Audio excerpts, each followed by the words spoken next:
कांग्रेस सांसद शशि थरूर ने कहा कि पक्षपात करने वाले व्यक्ति को भी बोलने की अनुमति दी जानी चाहिए।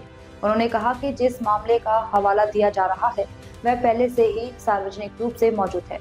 थरूर ने कहा कि लोकतंत्र में हर पक्ष को अपनी बात रखने का अधिकार होना चाहिए और आवाज दबाना गलत है। पहली बात यह, मुझे माफ कीजिए, मैं पूरा सुबह यहाँ नहीं था। मैं मतलब पार्लियामेंट में था, लेकिन क्लिनिक में था, एक्सरे कर रहा था। उसके बाद अस्पताल जाना पड़ा, कास्ट ले आना पड़ा। मुझे कोई मतलब हमारी पार्टी की बातचीत में मैं पार्टिसिपेट भी नहीं कर सका। मुझे मत पूछिए प्लीज। लेकिन एक विषय है कि it's a question of principle कि एलओपी को बोलने की जरूरत होनी चाहिए। He should be allowed to speak, and what is more, he is quoting a matter that is already in the public domain. It is already published in a magazine. So it is no longer an unpublished item. It is published in the magazine. He is quoting it.